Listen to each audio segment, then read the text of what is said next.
तो जहन्नम के जो दारोगा हैं, जहन्नम की जो पुलिस है, जहन्नम के जो दारोगा हैं, इन जहन्नमियों से पूछेंगे अलम यातिकुम नज़ीर, क्या तुम्हारे पास कोई डराने वाला ना आया था? क्या तुम्हारे पास कोई अल्लाह का रसूल नहीं आया था?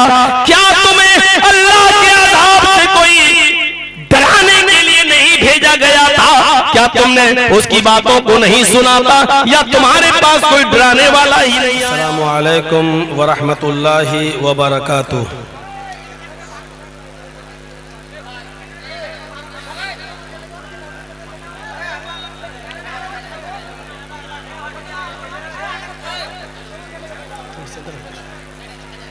साइड हो जाओ।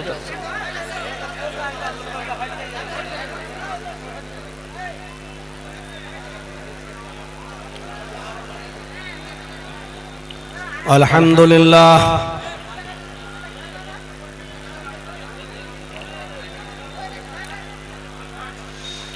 अल्हम्दुलिल्लाह नहमदुहु व नस्तईनुहु व नस्तगफिरुहु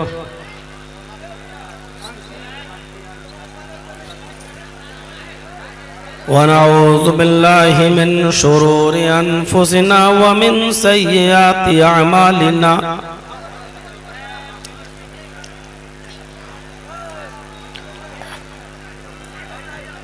मन यहदिहिल्लाहु फला मुज़िल्ल लहु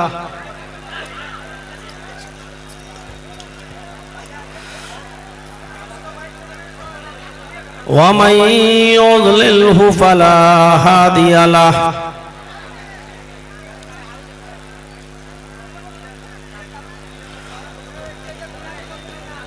व अशहदु अल्ला इलाहा इल्लल्लाहु वहदहु ला शरीका लहु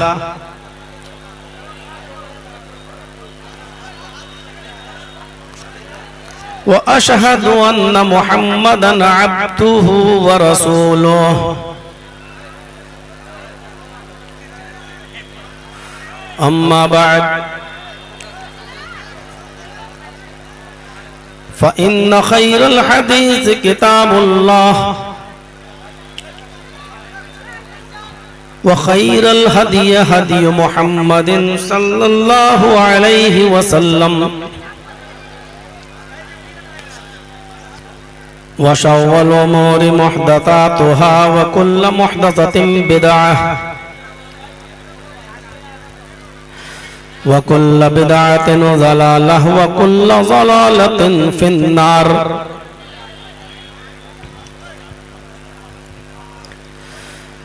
अऊज़ु बिल्लाहि मिनश शैतानिर रजीम। बिस्मिल्लाहिर रहमानिर रहीम। या अय्युहन्नासु इत्तक़ू रब्बकुम इन्न ज़ल्ज़लतस्साअति शैउन अज़ीम। यौम तरौनहा तज़हलु मुर्ज़िअतिन अम्मा अर्ज़अत व तज़अु कुल्लु ज़ाति हम्लिन हम्लहा व तरन्नास सुकारा व मा हुम बिसुकारा वलाकिन्न अज़ाबल्लाहि शदीद। रब्बि इश्रह ली सदरी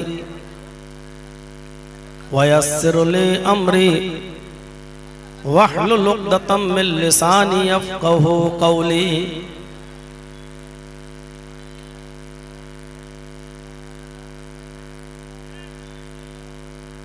इस इजलास के सदर मोहतरम तौहीद आलम सलफ़ी हफ़िज़हुल्लाह, स्टेज पर बैठे हुए मुअक्कर उलमाए किराम, मदरसे के ज़िम्मेदारान और आपके इस इलाके के मुअज़्ज़ज़ अहबाब और मेरी आँखों के सामने आपका ये जम्मे गफ़ीर जो प्रोग्राम को सुनने के लिए अब तक यहाँ बैठा हुआ है और एक कसीर तादाद में आप मगरिब के बाद से लेकर अभी तक जमे हुए हैं मुअज़्ज़ज़ सामईन हज़रात, पर्दा नशीन इस्लामी ख़वातीन, माँ और बहनों, कौम व मिल्लत के लायकवर नौजवानों, मुस्तक़बिल के होनहार अजीज़ बच्चों। तो मेरे प्यारे साथियों, मुझे जो आयत मैंने पढ़ी है कुरान करीम की, इसका ताल्लुक फ़िक्र आखिरत से। ये दुनिया हमें और आपको जो मिली है, इसकी हैसियत कुछ नहीं है। नबी अकरम सल्लल्लाहु अलैहि वसल्लम ने फरमाया कि लौ कानतिद दुनिया तादिलु इंदल्लाहि जनाह बऊज़तिन मा सक़ा काफ़िरन मिनहु शरबत माइन। ये दुनिया अल्लाह की नजर में मच्छर के पर के बराबर भी होती तो अल्लाह किसी काफिर को एक घूंट पानी भी नहीं पिलाता। एक घूंट पानी भी नहीं, मच्छर के पर के बराबर भी इसकी हैसियत नहीं। जिस दुनिया में हम और आप हैं और जिसके लिए मरे जा रहे हैं और अपनी जान को जोखिम में डालकर इबादतों को बर्बाद करके इस दुनिया के पीछे पड़े हुए हैं, तो ये हमसे और आपसे छूट रही। खुद अल्लाह के नबी सल्लल्लाहु अलैहि वसल्लम ने फरमाया, बुखारी शरीफ की रिवायत है, इरतहलत दुनिया मुदबिरतन वरतहलतिल आखिरतु मुकबिलतन। दुनिया तुमसे पीठ फेर कर भाग रही है और आखिरत तुम्हारी तरफ दौड़कर आ रही है। आप खुद फैसला करें, जो चीज आपसे पीठ फेर कर भाग रही है, आपको देखना भी नहीं चाहती है, क्या आप उस चीज में अपना वक्त बर्बाद करेंगे? जर्जी साहब किसी से बात करना चाह रहे हैं, वो आदमी लिफ्ट ही नहीं दे रहा है, मुझसे बात करने के लिए तैयार नहीं है, मेरी नजर उस पर मिलती है, वो पीठ फेर लेता है, चेहरा घुमा लेता है, पीठ मेरी तरफ कर लेता है, तो जर्जी साहब को क्या जरूरत है उसके पीछे पड़ने की? अरे जो आदमी मुझसे इतना कट रहा है तो मैं उससे इतना कटूंगा, जो मुझसे इतना कट रहा मैं उससे इतना कटूंगा। दुनिया का उसूल। अच्छा, उसको इतना घमंड, अरे वो हमसे इतना भाग रहा, मुझे भी जरूरत नहीं है उसकी। यही हाल दुनिया के साथ भी करिए। अल्लाह के नबी फरमाते हैं कि दुनिया पीठ फेर के भाग रही है, इरतहलत दुनिया मुदबिरतन, दुनिया पीठ दिखा रही है तुम्हें और आप दुनिया के पीछे पीछे, हम और आप दुनिया के पीछे पीछे भाग रहे हैं। वरतहलतिल आखिरतु मुकबिलतन, और आखिरत हमारे सामने आ रही है। आपने मेरी तकरीर अगर 2 साल पहले सुनी तो इसका मतलब यह है कि 2 साल दुनिया हमने पीछे छोड़ दी, पीठ दिखाकर भाग गई, और 2 साल आखिरत हमारे करीब आ गई। तो जो चीज हमारे धीरे धीरे करीब आ रही है उसको तरजीह दो। अल्लाह के नबी फरमाते हैं, वलिकुल्लि वाहिदतिन मिनहुमा बनून। दुनिया और आखिरत में से हर एक के बच्चे हैं। दुनिया की भी औलाद है और आखिरत की भी औलाद है, दुनिया के भी बेटे हैं और आखिरत के भी बेटे हैं। अल्लाह के नबी ने फरमाया, कूनू मिन अबनाइल आखिरह वला तकूनू मिन अबनाइद दुनिया। लोगों, आखिरत की औलाद बनो, आखिरत के बेटे बनो और दुनिया के बेटे न बनो, दुनिया की औलाद न बनो।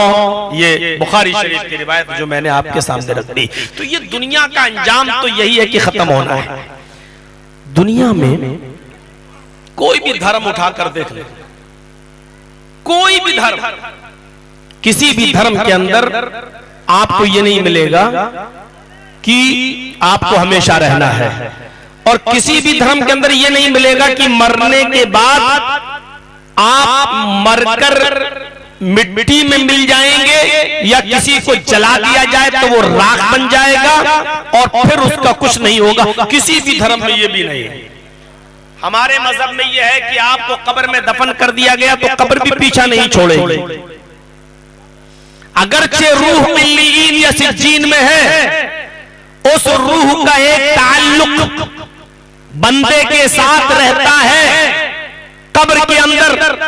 ये अलग बात है कि हम मुर्दे के अहवाल से वाकिफ नहीं है, कब्र के हाल से वाकिफ नहीं है। उसकी वजह यह है कि हमारी आंखों में वो ताकत ही नहीं है जो हम मुर्दे के अजाब या सवाब का इदराक कर सकें और उसको देख सकें। उसको अजाब हो रहा है, वो चीख रहा है, वो चिल्ला रहा है, लेकिन हमारे कानों में इतनी ताकत नहीं है कि उसकी चीखो पुकार को हम सुन सकें, हमारी आंखों में इतनी ताकत नहीं है कि हम उसके आजाब का दीदार कर सकें, क्योंकि अब उसका मामला बरज़खी जिंदगी से है। जैसे रिमोट कंट्रोल होता है ना, रिमोट कंट्रोल, ये आपने यहाँ बटन दबाया और टीवी पर उसके असर हो रहा है, हालांकि कनेक्शन नहीं है, तार नहीं जुड़ा हुआ है, लेकिन इस रिमोट का ताल्लुक टीवी से है। इसी तरीके से उस रूह का ताल्लुक जो इल्लीन और सिज्जीन में है, उसका एक कनेक्शन आपके जिस्म, आपकी बॉडी से है। चाहे वो जला दी जाए, चाहे समंदर में बहा दी जाए या कब्र में दफन कर दी जाए, इंसान मरने के बाद जिस जगह भी है, अगर उसको कोई भेड़िया खा गया, कोई शेर खा गया, तो जो चीज जहां वो चला गया वही उसकी कब्र है। उसको जलाकर राख करके उड़ा दिया गया, यही उसकी कब्र है। समंदर में डूब के मर गया और उसकी बॉडी का पता नहीं चला, तो वही उसकी कब्र है। जमीन के अंदर कहीं दफना दिया गया, तो वही उसकी कब्र है। अब तो चैन और सुकून से बैठ जाओ भाई। भैया जाने दो, नहीं तो और हंगामा करेंगे। देख, वाह रे, छोटा सा एक जलसा आप लोग नहीं संभाल पाते। अभी देखिएगा दिल्ली के अंदर 9-10 नवंबर को ऑल इंडिया कॉन्फ्रेंस हो रही है, ऑल इंडिया कॉन्फ्रेंस। देखिएगा इतने बड़े मजमे को कैसे वो लोग संभाल लेंगे। आप इतना मजमा नहीं संभाल पा रहे हैं। बीच में आप देखिए, अभी नहीं उठ पा रहा था, अब वो उठ के गया तभी उठेगा। अभी देखिएगा कुछ लोग आते ही परेशान करने के लिए। बस बेटा बहुत हो गया, हो गया, बस करो। कितना देर बनाओगे तुम? बंद करो। तो मेरे भाई, उसका एक ताल्लुक होता है कब्र से, और उसको आजाब भी होता है, सवाब भी होता है। नहीं, उसको जन्नत की खिड़की भी खोल दी जाती है अगर वो नेक शख्स है, और बुरा शख्स है तो उसको आजाब भी होता है। और उसको इंसान और जिन्नातों के अलावा दुनिया की हर मखलूक सुनती है। दुनिया में कोई धर्म ऐसा नहीं है जो ये कहता हो कि मरने के बाद आपका जिस्म मिट्टी में मिल जाएगा और आपकी रूह भी बर्बाद हो जाएगी, बस मर गए, सड़ गए, गल गए, मिट्टी में मिल जाओगे। नहीं, ईसाईयत भी कहती है कि मरने के बाद दोबारा जिंदा होना है। यहूदियत भी मानती है कि मरने के बाद दोबारा जिंदा होना है। और पारसियों के अंदर तो ये लिखा है कि जब कोई मर जाए तो उसकी बॉडी को न कब्र में दफन करो, न जलाओ, बल्कि किसी पहाड़ के ऊपर ले जाओ, ऊंचे पहाड़ के ऊपर, और ऐसी जगह ले जाओ जहां चील, कौवे और गिद्ध ये हो, और उसकी बॉडी को पहाड़ के ऊपर रख दो। उसके जिस्म को चील और कौवे और गिद्ध ये नोच नोच के खा लें। और जब तक ये परिंदे, ये जानवर जब तक उसकी बॉडी को नहीं खा लेंगे, उसकी आत्मा को मोक्ष नहीं मिलेगा, नजात नहीं मिलेगी, यानी उसकी आत्मा को शांति नहीं मिलेगी। ये पारसियों में लिखा हुआ।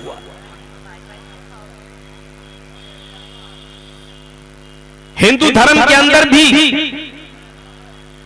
आपकी आत्मा, इसको मोक्ष नहीं मिल सकता है। इंसान के शरीर को जलाकर राख कर दो, लेकिन आत्मा, रूह नहीं जलती है। मनुस्मृति पढ़ेंगे तो उसमें लिखा हुआ होगा, इस जानवर के गोश्त को इतने महीने खिलाओ तो इतने महीने तक तुम्हारे पिता की और तुम्हारे मां की आत्मा को शांति मिलेगी। इस जानवर को इतने महीने खिलाओ तो इतने शांति मिलेगी, इतने साल तक, इतने महीने तक। और सबसे लास्ट में गाय का नाम है कि ये मरने वाले के नाम पर अपने घरों में बैठकर पंडितों को गाय का गोश्त और गाय का मीट अगर खिलाओगे तो पूरे 4 महीने तक तुम्हारे बाप की, तुम जिसको भी सवाब पहुंचाना चाहते हो पुण्य, उसकी आत्मा को शांति मिलेगी। ये मनुस्मृति में आज तक लिखा हुआ है। लाख कोई आदमी गाय के नाम पर लड़े, मरे, काटे, लिंचिंग करे, जो करना चाहे करे, लेकिन मनुस्मृति से ये पंक्तियां नहीं निकाल पाया वो आज तक। कहने का मकसद ये है कि हिंदू धर्म के अंदर भी ये लिखा है कि मरने के बाद तुम्हारा शरीर जो मिट्टी का बना हुआ वो भले ही मिट्टी में मिल जाए, लेकिन आपकी आत्मा रूह को भी सुकून तभी मिलेगा जब ये काम करोगे। और ये किसी भी धर्म के अंदर नहीं लिखा है कि दुनिया हमेशा रहेगी। ईसाइयत में डे ऑफ जजमेंट, फैसले का दिन एक मुतय्यन है, यानी उसी को कयामत का दिन कहा जाता है। एक दिन आएगा जिसको डे ऑफ जजमेंट कहते हैं, फैसले का दिन। उसी को कुरान करीम में यौमुल फस्ल कहा गया है, फैसले का दिन। उसी को कुरान करीम में यौमुल आखिर कहा गया है, आखिरी दिन। उसी को कुरान करीम में यौमुल क़यामा कहा गया है, कयामत का दिन वो आएगा।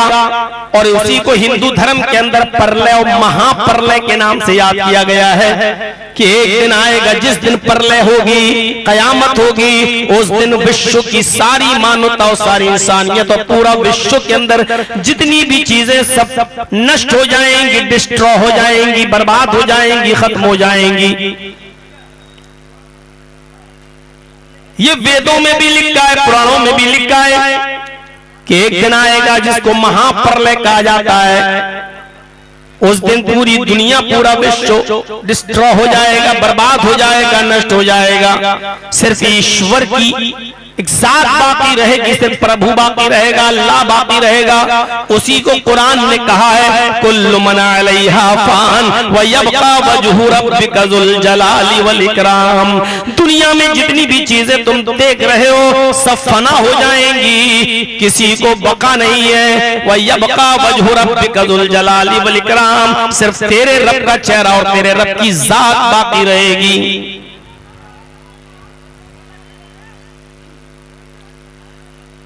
हमारा कुरान ये कहता है कि कयामत के दिन जब सब दुनिया बर्बाद होने के बाद फिर कयामत का दिन आएगा तो अल्लाह रब्बुल आलमीन मनुष्यों को, इंसानों को दोबारा जीवित करेगा। दोबारा पूरी दुनिया में आप कहीं भी चले जाइए, अब आप बच नहीं सकते। मसलन जर्जीस साहब को अगर गवर्नमेंट पाबंदी लगा दे और गिरफ्तार करने का ऑर्डर दे दे और मैं फर्जी पासपोर्ट दूसरे नाम से बनवा के अगर मैं दुबई या सऊदी या कहीं भागना चाहूं तो अब नहीं भाग सकता हूं, इसलिए कि यहां से निकल भी गए तो जिस मुल्क में जाऊंगा वहां जब फिंगरप्रिंट, जब अंगूठा लगाऊंगा और उंगलियां रखूंगा, फौरन पता चल जाएगा कि आप जर्जीस हो, अशफाक बन के आए हो, अरमान बन के आए हो, जीशान बन के आए हो, अकरम बन के आए हो, असलम बन के आए हो। आपका पासपोर्ट फर्जी है, आपका फिंगर, आपका अंगूठे का निशान बता रहा है कि आप जर्जीस हो। गौर करो, पूरी दुनिया के अंदर हर इंसान का अंगूठा एक दूसरे से अलग, हर इंसान की उंगलियों के निशानात एक दूसरे इंसान की उंगलियों के निशानात से अलग। आप चेहरा बना लीजिए, चेहरे पे चेहरा लगा लीजिए, फर्जी शक्लें बना लीजिए, दूसरे की शक्ल बनकर आप कामयाब हो सकते हैं, लेकिन फिंगरप्रिंट से आप पकड़े चले जाएंगे। आप देख लीजिए राशन कार्ड का सिलसिला, बिहार का रहने वाला है, यहां अगर आपने राशन कार्ड बनवाया है, यहां फिंगर दिया है, तो आपका वही अंगूठा दिल्ली में भी लगेगा। और दिल्ली में जैसे आप अंगूठा लगाते हैं तो आपका पता, नाम, सब एड्रेस पूरा सब आ जाता है। मेरे भाइयों, जब इंसान ऐसी मशीन बना सकता है, आप लोगों को इतना तो समझना चाहिए कि दूसरों को तकलीफ देते हैं आप।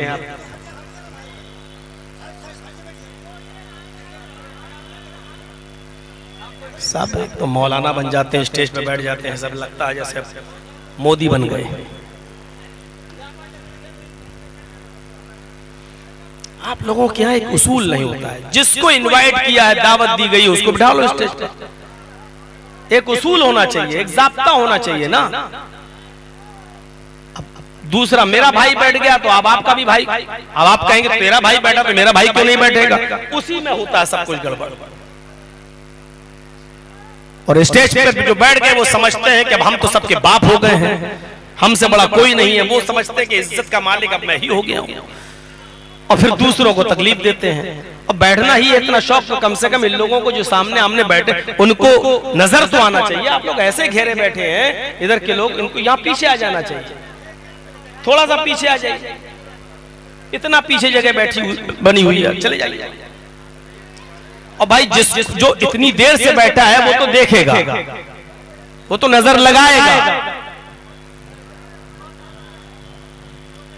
तो जब एक फिंगर प्रिंट से आप भाग नहीं सकते, पकड़े जाते हैं। और जब अल्लाह की दी हुई अकल से इंसान ऐसी मशीन बना सकता है, तो क्या अल्लाह रब्बुल आलमीन उसी फिंगर से, उसी अंगूठे से पूरा जिस्म मिट्टी में मिल जाने के बावजूद क्या उसी मिट्टी से, क्या उसी इंसान को दोबारा नहीं बना सकता? काफिरीन मक्का यही तो कहा करते थे कि क्या हम मर जाएंगे, सड़ जाएंगे, गल जाएंगे, तो क्या हम दोबारा जिंदा किए जाएंगे? क्या अल्लाह रब्बुल आलमीन हमें दोबारा जिंदा करेगा? ऐसा हरगिज नहीं हो सकता है। उसके जवाब में अल्लाह ने कहा बला कादिरीन अला अन नुसव्विया बनाना। अरे तुझे बनाने की बात तो बहुत दूर की है, मैं तो तेरी उंगलियों के, नाखूनों के, अंगूठों के हम पोरों को भी उसी तरीके से बना सकते हैं। तेरे मरने और सड़ने और गलने के बाद भी, जब तेरे वजूद को मिट गया, खत्म हो गया और उसका कोई नामो निशान नहीं, उसके बाद तुझे भी पैदा करे, तुझे भी उठाएंगे कब्र से, और ऐसे उठाएंगे कि तेरी उंगलियों में जो आज है, जितने निशानात आज है, उन निशानात को हम दोबारा भी बनाने पर कादिर है, और उसी तरीके से हम उठाएंगे। मेरे भाइयों, ये बला कादिरीन अला अन नुसव्विया बनाना का लफ्ज इस्तेमाल करके ये बहुत बड़ी एक साइंस अल्लाह ने पेश कर दी। इंसान ये न समझे कि वो मरकर मिट्टी में मिल जाएगा। अरे जब एक अंगूठे का निशान दुनिया का हर इंसान का अलग अलग है, उसी तरीके से जिस मिट्टी में जो जा रहा है, उस मिट्टी से हम उस इंसान को उसी की शक्ल में लाकर दोबारा खड़ा कर देंगे। भागने का कोई रास्ता नहीं हो ही नहीं सकता, भागने का रास्ता। इसी को हिंदू धर्म के यजुर्वेद में कहा गया है, मृत्यु पश्चातम द्वितीये जन्मम भवति, ने द्वितीये ने तृतीये ने चतुर्थ ने पंच ने षष्ठ ने सप्त ने अष्ट ने नवम ने दशंका।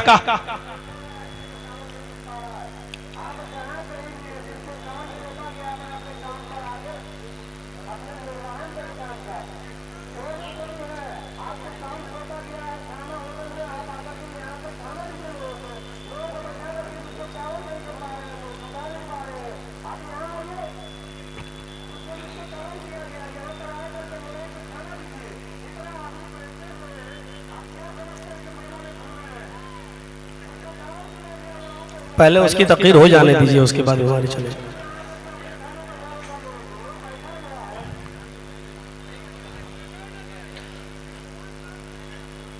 तो मेरा इरादा नहीं था इस तरफ आने का, मंत्र अंतर पढ़ने का, लेकिन अब जज्बात में पड़ गया तो पड़ गया।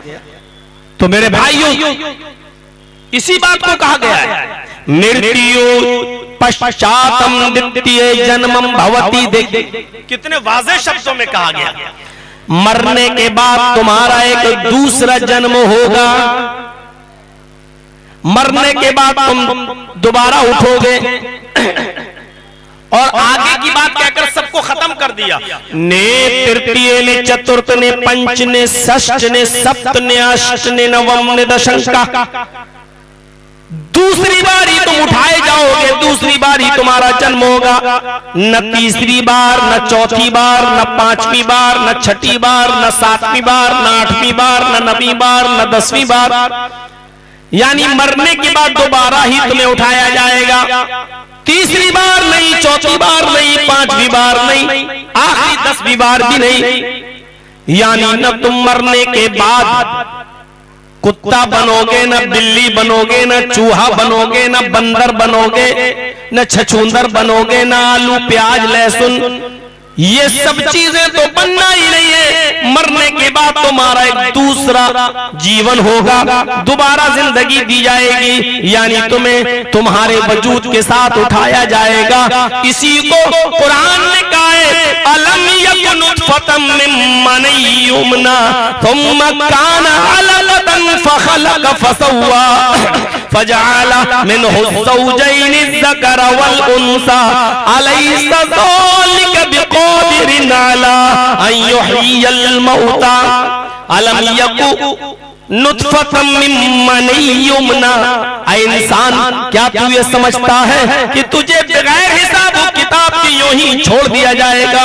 अरे अपने वजूद पर, अपने शरीर पर, अपने अस्तित्व पर गौर कर। क्या तू शुरू में मनी का कतरा न था? क्या तू एक हकीर पानी की बूंद न था जो तेरी माँ के पेट तक पहुंचाई गई, जो रहमे मादर तक पहुंचाई गई? फिर उसी मनी के कतरे से, उसी हकीर पानी की बूंद से अल्लाह ने तेरी हड्डियां बनाई, उसी से गोश्त बनाया, फिर हड्डियों में गोश्त डाला। अल्लाह ने तुझे बना सवा कर दुरुस्त किया। अलम यकुन नुतफतम मिन मनी युमना थुम्मा काना अलकतन फखलक फसव्वा।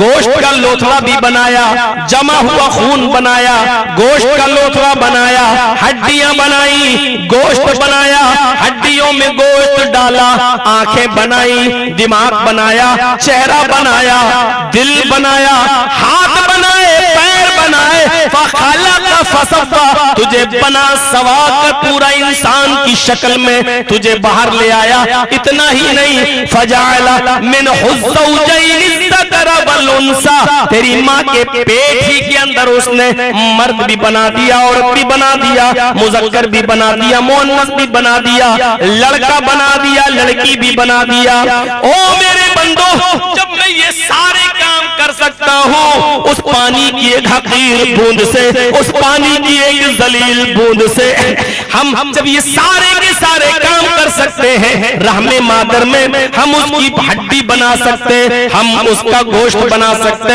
हम हड्डियों में गोश्त बना सकते, हम आंखें बना सकते, हम दिल बना सकते, हम दिमाग बना सकते, हम भेजा बना सकते, हम हाथ बना सकते, पैर के नाखून और हाथ के नाखून भी बना सकते, और हाथों की उंगलियों के पोर भी बना सकते, हम उसके निशान भी बना सकते। जब ये सारे काम हम कर सकते तो आए मेरे बंदो, तुम ही निर्णय करो, फैसला करो, अलैसा ज़ालिका बिक़ादिरिन अला अन युह्यियल मौता। तो क्या वो अल्लाह इंसान को उसके मरने के बाद दोबारा पैदा नहीं कर सकता? क्या दोबारा जीवित नहीं कर सकता? क्या दोबारा उसको नहीं उठा सकता? बिक़ादिरिन अला अन युह्यियल मौता, क्या दोबारा जिंदा नहीं कर सकता? युह्यियल का माना तो यही है कि क्या वो इंसान को मरने के बाद, मिटने के बाद, गलने और सड़ने के बाद, क्या वो इंसान को दोबारा जीवित नहीं कर सकता? अरे जब तुम थे नहीं तब तुमको ले आया, तो क्या तुम्हारे मर जाने के बाद दोबारा नहीं ला सकता है? गौर करो मेरे भाइयों, दुनिया में कोई धर्म ऐसा नहीं है जो ये कहता हो कि मरने के बाद इंसान जीवित नहीं होगा। ये हमारी और आपकी भूल है। हम और आप ये समझते हैं कि मरने के बाद अब हम और आप जीवित नहीं होंगे। मरने के बाद बस मर गए, सड़ गए, गल गए। जरा तसव्वुर करिए मेरे भाइयों, हम में और आप में कितने लोग ऐसे होंगे जिनके माँ बाप इस दुनिया में नहीं होंगे, किसी की माँ इस दुनिया में नहीं होगी, किसी का बाप इस दुनिया में नहीं होगा, किसी का दोनों इस दुनिया में नहीं होंगे। आप यहां बैठकर जलसा सुन रहे हैं, क्या कभी आप अपने बाप की कब्र पर जाकर यूं दुआ करते हैं अपने बाप के लिए, अल्लाहुम्मा इग़फिर लहू वरहमहू वआफ़िही वअफ़ु अन्हु वअकरिम नुज़ुलहू ववस्सिअ मुदख़लहू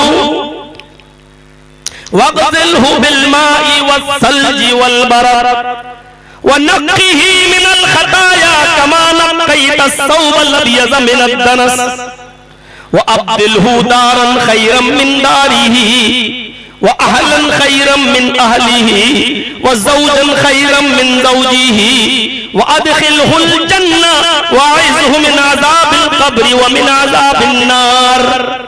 जो लड़का अपने बाप की कब्र पर जाकर अपने बाप के लिए ये दुआ ना कर सके, उस बेटे से और क्या उम्मीदें लगाई जा सकती हैं। और उस बाप से जो यहाँ जिंदा है और जो अनकरीब 70 साल 80 साल की उम्र पूरी कर चुके हैं, जिनके पैर कब्रों में लटके हैं, क्या उन्होंने अपनी औलाद को ये दुआएं सिखाई हैं कि तुम्हारे मरने के बाद तुम्हारी औलाद कब्र पर आकर तुम्हारे लिए ये दुआ कर सके, ये अल्फाज अदा कर सके। मेरे भाइयों, अंदाजा कब्र के पास खड़े होकर कहो, अल्लाहुम्मा इन्नहु फी ज़िम्मतिक व हब्ली जवारिक फक़ी मिन फितनतिल क़ब्रि व अज़ाबिन नार व अंत अहलुल वफ़ाई वल हक़ फ़ग़फ़िर लहू वरहमहू इन्नका अंतल गफ़ूरुर रहीम। ये दुआएं बतला रहे हैं मुहम्मद रसूलुल्लाह सल्लल्लाहु अलैहि वसल्लम। क्या कभी आपने ये दुआएं की हैं? अल्लाहुम्मा हाज़ा अब्दुका वब्नु अमतिका एहताज इला रहमतिका व अंत गनियुन अन अज़ाबिही इन काना मुहसिनन फज़िद फी इहसानिही व इन काना मुसीअन फतजावज़ अन सय्यातिही। ये दुआएं याद है जो अपने बाप के लिए करो। क्या अल्लाह ये तेरा बंदा है, वब्नु अमतिक तेरी बांदी का बेटा है, एहताज इला रहमतिक अल्लाह तेरी रहमत का मोहताज हो चुका है, तू गनी है, तू बेनियाज है उसके अज़ाब से, तू चाहे तो अज़ाब दे भी सकता है और चाहे तो तू नजरअंदाज भी कर सकता है, माफ भी कर सकता है। अल्लाह मेरी इतनी सुन ले कि इन कान मुहसिनन फज़िद फी इहसानिही, अगर दुनिया में मेरा बाप नेक था तो उसकी नेकी में इजाफा फरमा, अगर वो अच्छा था तो उसकी अच्छाइयों में इजाफा फरमा। व इन कान मुसीअन फतजावज़ अन सय्याती, अगर दुनिया में वो बुरा था तो अल्लाह तू उसकी बुराइयों से दरगुजर फरमा, अगर वो खराब था, बेकार था, बुरा था, तेरा नाफरमान था तो अल्लाह तू उसके सय्यात, उसके गुनाहों से चश्मपोशी फरमा, अल्लाह उसको दरगुजर फरमा। क्या ये दुआ कर सकते हो तुम? अपने बाप की कब्र पर जाकर अभी खड़ा कर दे तो 20 साल और 22 साल की तकरीरों का रिजल्ट अभी सामने आ जाएगा। किसी एक को खड़ा करके पूछे कि अपने बाप की कब्र पर जाके क्या दुआ पढ़ते हो? अल्लाह मेरे बाप को बख्श दे, अल्लाह तुझको जन्नत दे। बस यही तो आप अपने अल्फाज में करते हो ना। अल्लाह के नबी सल्लल्लाहु अलैहि वसल्लम ने तो दुआ सिखलाई है कि अपने बाप के लिए दुआ ये करो, मरने वाले के लिए ये दुआ करो। नबी अकरम तो दुआएं सिखा कर गए हैं, उन दुआओं को याद करो। क्या कभी पढ़ते हो रब्बना इग़फिरली व लिवालिदैया व लिलमुमिनीना यौम यक़ूमुल हिसाब? फिक्र आखिरत। अरे मेरे भाइयों, हम और आप सब उसी की तरफ जा रहे हैं, अल्लाह ही की तरफ। धीरे धीरे हमारी जिंदगी खत्म होती चली जा रही है, निकल रहे हैं। कयामत का दिन बड़ा हौलनाक दिन होगा। कयामत की हौलनाकी का एहसास हमें और आपको करना भी चाहिए। सोचिए तो सही कि वो कैसा दिन होगा। अल्लाह के नबी कुरान करीम में अल्लाह ताला फरमाता है, अंदाजा लगाइए उस जासूस तपिश का, अंदाजा लगाइए उस जहन्नम की गर्मी का, अंदाजा लगाइए उस कयामत के दिन की हौलनाकी का। कुल्लमा उल्किया फीहा फौजुन सालतहुम खज़नतुहा अलम यातिकुम नज़ीर। जब जब जहन्नम के अंदर एक गिरोह को डाला जाएगा, जब जब लाया जाएगा, कुल्लमा उल्किया फीहा फौजुन, जब जब किसी गिरोह को, फौज को जहन्नम के करीब करीब लाया जाएगा और डाला जाएगा जहन्नम के अंदर। सालतहुम खज़ानतुहा, तो जहन्नम के जो दारोगा हैं, जहन्नम की जो पुलिस है, जहन्नम के जो दारोगा हैं, इन जहन्नमियों से पूछेंगे अलम यातिकुम नज़ीर, क्या तुम्हारे पास कोई डराने वाला ना आया था? क्या तुम्हारे पास कोई अल्लाह का रसूल नहीं आया था? क्या तुम्हें अल्लाह के अज़ाब से कोई डराने के लिए नहीं भेजा गया था? क्या तुमने उसकी बातों को नहीं सुना था? या तुम्हारे पास कोई डराने वाला ही नहीं आया? ये जहन्नम में जलते जाएंगे, खालें छुलसती जाएंगी, लेकिन चीखते हुए जन्नत के दारोगा से कहेंगे हाँ आया था, कुलना बला, आया था, ऐसा नहीं है, आया तो था।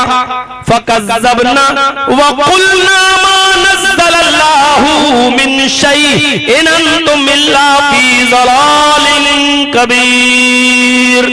हमारे पास डराने वाले तो आए थे, हमारे पास आए तो थे, लेकिन हमने उनकी तकज़ीब की, हमने उनको झुठला दिया, हमने उनकी एक भी न मानी, हमने उनको झुठलाया। फकज़्ज़बना, हमने उनको झुठला दिया, व कुलना, और हमने उनसे कह दिया साफ साफ तुम झूठ बोलते हो, तुम डराने वाले हैं। मा नज़्ज़लल्लाहु मिन शै, अल्लाह ने मेरी तरफ कुछ भी नहीं उतारा, यानी हमें उन बातों का यकीन ही नहीं था जो वो कहते थे। हम सोचते थे अरे ऐसा भी हो सकता है इस दुनिया के बाद भी कोई दुनिया हो, जन्नत भी मिले, जहन्नम भी मिले, ऐसा हो सकता है। हमने तो मरते के बाद सड़ते और गलते हुए लोगों को देखा, ये दोबारा जिंदा हो, हमें ऐसी इन चीजों का यकीन ही नहीं था।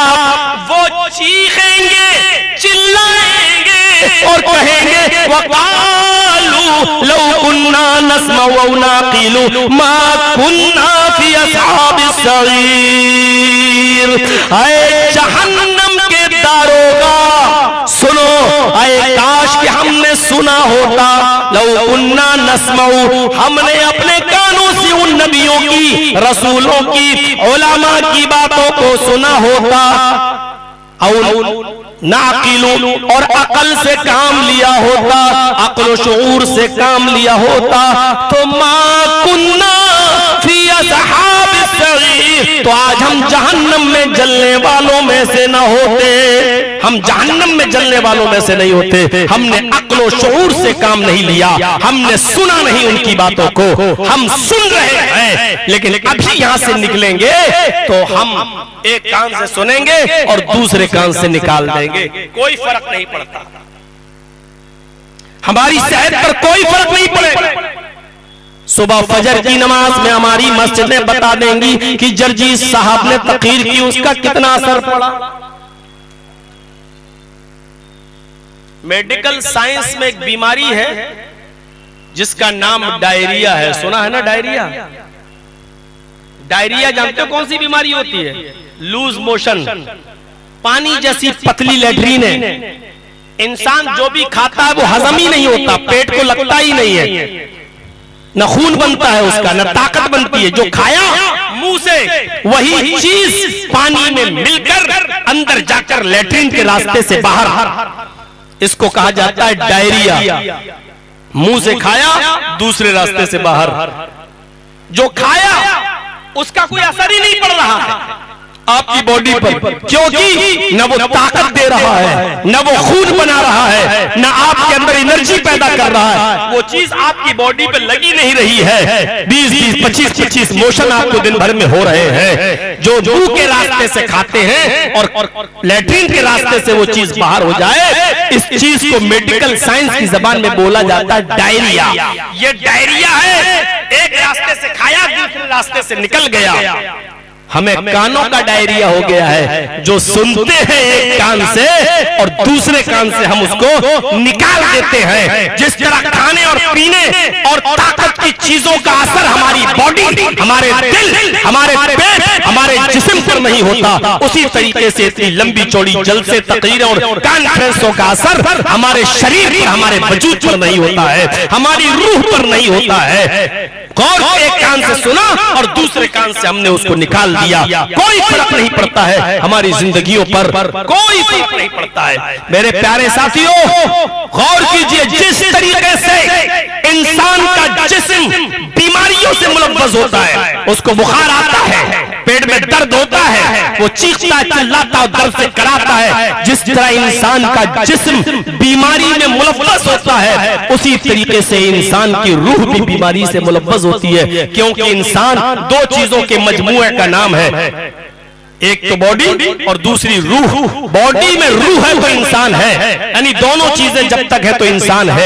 बॉडी भी बीमार होती है, रूह भी बीमार होती है। बॉडी की बीमारी, बुखार का आना, खांसी का आना, पेट का दर्द होना, लूज मोशन होना, ये जिस्म की बीमारी है। रूह की बीमारी ये है कि हम एक दूसरे को परेशान करें। रूह की बीमारी ये है कि किसी के बारे में दिल में कदूरत रखें, गीबत करें, चुगली करें, हसद करें और किसी से जले और किसी से कुड़े और अपने दिल में किसी के बारे में बुरा सोचे।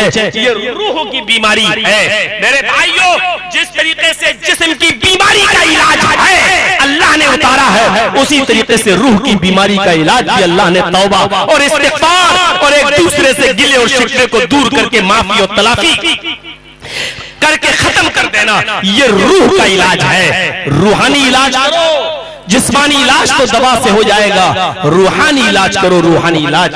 तो मेरे भाइयों, कुरान की आयत बताती है कि हमारे साथ क्या होगा और जहन्नम में हमें कैसी कैसी सजाएं दी जाएंगी। फरिश्ते पूछेंगे, क्या तुम्हारे पास कोई डराने वाला नहीं आया था?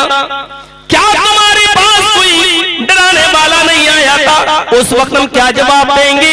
वो मंजर देखकर याद करो, यहाँ जर्जीस साहब ने किसी को उल्टा सीधा बोल दिया, वो आदमी कमजोर है, उसका भाई खड़ा हो गया, ए मौलाना तेरी हिम्मत कैसे पड़ी, तूने मेरे भाई को उल्टा सीधा बोला है? यहाँ एक भाई दूसरे भाई की हिफाजत के लिए आ जाता है, बाप अपने बेटे के लिए आ जाता है, माँ अपने बेटे के लिए दौड़ पड़ती है और चीखने लगती है, आ जाती है। मेरे भाइयों, यहाँ भाई भाई के काम आ जाता है, बाप बेटे के काम और बेटा अपने बाप के काम आ जाता है। यहाँ माँ अपनी बेटी और बेटी अपने माँ के काम आ जाती है, शौहर अपनी बीवी और बीवी अपने शौहर के काम आ जाता है और आ जाती है। लेकिन इस मंजर को भी तो उठाओ, देखो, गौर करो, सोचो, यौमा यफिर्रुल मर'उ मिन अखीही व उम्मिही व अबीही व साहिबतिही व बनी। कुरान कह रहा है, कौन इनकार कर सकता है कुरान की इस आयत का? यौमा यफिर्रुल मर'उ मिन अखीही, आदमी अपने भाई से भागेगा। कयामत के दिन जो नजर पड़ी है मेरा भाई भागेगा। क्यों भागेगा? अरे कहीं ऐसा ना हो हमारे पास तो खुद ही नेकियां नहीं है, कहीं मेरा भाई मुझसे नेकी ना मांग बैठे। अरे हम कहां से देंगे? यहाँ भाई भाई के लिए मदद के लिए दौड़ता है, वहां भाई भाई को देखेगा तो भागेगा, तो भागेगा। यौमा यफिर्रुल मर'उ मिन अखीही व उम्मिही, आदमी अपनी माँ से भी भागेगा। माँ को देखा, भागेगा।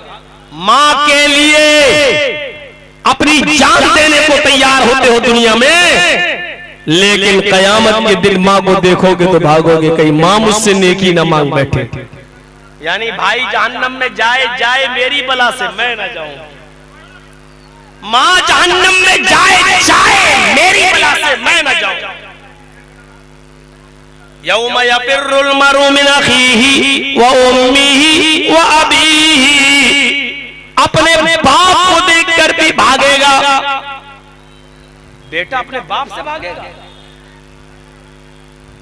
दुनिया में मोहब्बत बाप को बेटे से और बेटे को बाप से होती है। मैंने भी अपने बाप का इलाज कराया, लखनऊ की गलियों में फिरता रहा, कांधे पे उठाता रहा, चल नहीं पाते थे तो गोद में लेकर सीढ़ियों पे उठा उठाकर हॉस्पिटल में लेके जाता रहा। उस वक्त एहसास हुआ कि बाप क्या चीज होती है। गौर कीजिए, आखिरी वक्त सांसें अटकी हुई थी, मैं उनके करीब था, उस वक्त देखा रूह निकलने का मंजर क्या होता है। जैसे जैसे वो मौत के करीब होते गए, आंखें अश्कबार होती गई। ये मोहब्बत होती है बाप को बेटे से, बेटे को बाप से। लेकिन कयामत के दिन ये मंजर होगा कि बाप पर नजर पड़ी तो बेटा भागेगा, मेरा बाप मुझसे नेकी न मांग बेटे। वहां दिमाग ऐसा ही कर दिया जाएगा, वहां जहन ऐसे ही हो जाएंगे। मेरे भाइयों, जो दुनिया के अंदर एक औरत अपने शौहर को दूसरी औरत बर्दाश्त नहीं कर सकती है कि वो मेरी जिंदगी में आ जाए। मेरे भाइयों, जब एक मर्द को वहां 72 हूरें दी जाएंगी तो वहां की औरतों का और दुनियावी बीवी का हाल ही होगा कि उसको कोई ऐतराज नहीं होगा, क्योंकि वहां जहन ऐसा ही कर दिया जाएगा, क्योंकि वहां जलन खत्म हो चुकी होगी, हसद नाम की कोई चीज नहीं होगी। मेरे भाइयों, ये चीज का जज्बा ही नहीं होगा, इसलिए उसके दिमाग में होगा ही नहीं कि मेरा शौहर मेरे होते हुए जन्नत की किसी और हूर के पास जाए, क्योंकि ये चीज वहां खत्म हो चुकी होगी।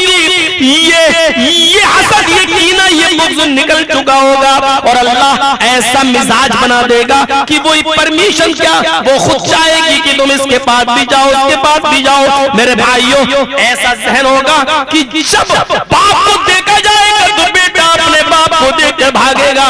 आज मुझसे मेरा बाप एक नेकी न मांग बेटे। हाँ, इस मंजर पर गौर करो। यौम यफिर्रुल मर्उ मिन अखीही व उम्मिही व अबीही व साहिबतिही व बनीही व साहिबतिही व बनीही। लफ्ज़ साहिबती पर गौर करो। और वो उसकी, देखो ये एक ये स्टैंड और एक ये स्टैंड,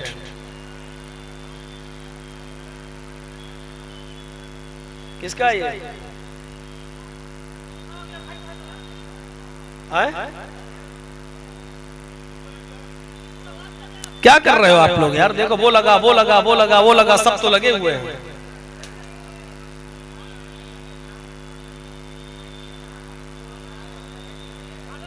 इतना सुनने के बाद भी यार ये कौम, वाह हरी जुरत देखो यार, हौसले देखो।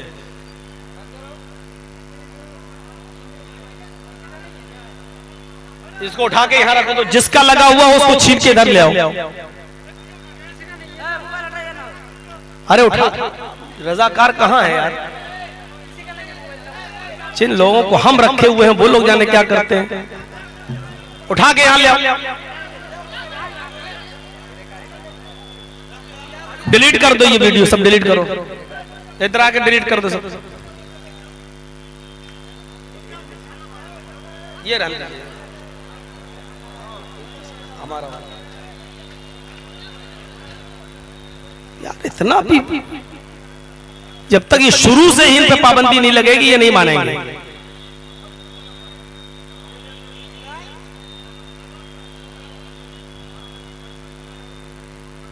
बैठ जाते हैं आराम से। पहले डिलीट रहने दीजिए, मैं डिलीट होगा तब जाएगी। नहीं कुछ भी तो फिर क्यों लगाए थे?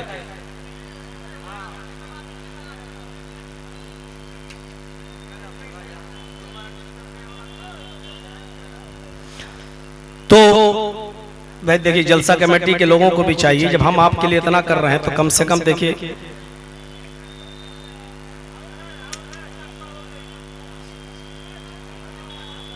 थोड़ा नजर रखिए भाई आप लोग।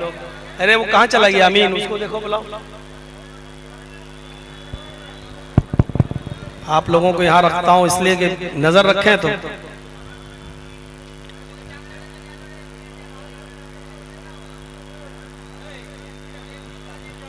बैठिए, बैठिए।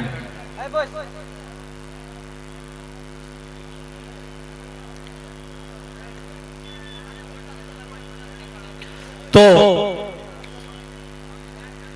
मैं अर्ज ये कर रहा था कि वहां एक दूसरे को देखकर लोग भागेंगे, और उसकी मिसाल मैंने दी कि इंसान अपने भाई से भागेगा, अपनी मां से भागेगा, अपने बाप से भागेगा, और फिर कुरान कहता है वो साहिबती, अपनी बीवी से भी भागेगा। बीवी, कितना प्यार होता है शौहर में और बीवी में। उसकी बीवी पर कोई गलत नजर डाल दे तो उसका खून खोल जाता है, लेकिन वहां बीवी पर नजर पड़ेगी तो शौहर भागने लगेगा। कहीं ऐसा न हो कि मुझसे मेरी बीवी एक नेकी मांग बैठे। वो बनी जिस तरीके से बेटा अपने बाप को देखकर भागेगा, उसी तरीके से औलाद भी अपने बाप से भागेगी। कहीं मेरा बाप है, कहीं मेरा बेटा, वो बनी ही अपने बेटों से भी भागेगा। नहीं बाप, कहीं मेरा बेटा मुझसे नेकी ना मांग बैठे। जैसे बेटे अपने बाप से भागेंगे, उसी तरीके से बाप अपने बेटे से भागेगा। मेरे प्यारे साथियों, इस मंजर को देखिए और सोचिए। कुरान एक तीसरी जगह मंजर खींचता है। देखिए कुरान का ये मंजर, कुरान एक तीसरी जगह ये मंजर खींचता है। या अय्युहन्नास, या अय्युहन्नास इत्तक़ू रब्बकुम इन्न ज़ल्ज़लतस्साअति शैउन अज़ीम।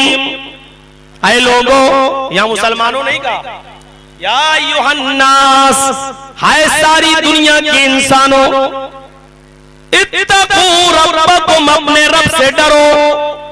एक एक लफ्ज को सुनिएगा। कयामत का दर्दनाक मंजर मैं बयान कर रहा हूं, अभी देखिएगा कितनी हौलनाकी होगी। इत्तक़ू रब्बकुम, अपने रब से डरो। ऐ दुनिया वालों, अपने रब से डरो। इन्न ज़ल्ज़लतस्साअति शैउन अज़ीम, और याद रखना, याद रखना, कयामत के दिन का ज़ल्ज़ला बहुत बड़ा होगा। शैउन अज़ीम, बहुत बड़ी चीज होगी। कयामत के दिन की हौलनाकी बड़ी बहुत बड़ी होगी। क्या होगा? यौम तरौनहा तज़हलु कुल्लु मुर्ज़िअतिन अम्मा अर्ज़अत, हर दूध पिलाने वाली, चाहे वो औरत हो, चाहे वो बकरी हो, चाहे वो जानवर हो, जो भी दूध पिलाती है अपने बच्चे को, हर दूध पिलाने वाली अपने दूध पीते बच्चे से गाफिल हो जाएगी, अपने बच्चे को छोड़ बैठेगी। यौम तरौनहा तज़हलु कुल्लु मुर्ज़िअतिन अम्मा अर्ज़अत, उस चीज से बेगानी और गाफिल हो जाएगी कि ये दूध जिसको पिला रही है, अपने दूध पीते बच्चे को छोड़ के भागने लगेगी, चाहे वो माँ ही क्यों ना हो, चाहे वो जानवर ही क्यों ना हो। और इतना ही नहीं कि दूध पीते बच्चे को छोड़ के भाग गई।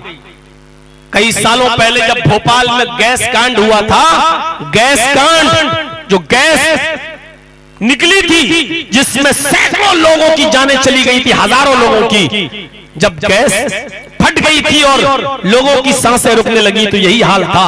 लोग दूध पीते बच्चों को छोड़ के भाग रही थी औरतें, बल्कि शौहर बीवी को बीवी, शौहर को माँ, बेटी को बेटी, माँ को भगदड़ मची हुई थी। एक दूसरे को छोड़ के भाग रहा था। दूसरी चीज कुरान कहता है कि दूध पिलाने वाली दूध पिलाते बच्चे को छोड़कर भाग जाएगी, उसको उसकी चिंता नहीं होगी, फिक्र नहीं होगी। वतज़उ कुल्लु ज़ाति हम्लिन हम्लहा, और तुम देखोगे कि यार हामिला का हमल जाए हो जाएगा। हामिला औरत हो, हामिला जानवर हो, मारे खौफ के, मारे दहशत के, जहां कयामत के दिन के उनके पेटों के हमल गिर जाएंगे। वो तरन्नास सुकारा, और लोग तुम्हें नशे में दिखाई देंगे। वमा हुम बिसुकारा, हालांकि उन्होंने नशा न किया होगा, हालांकि उन्होंने शराब का कोई जाम न पिया होगा, हालांकि उन्होंने कोई शराब का घूंट नहीं पिया होगा।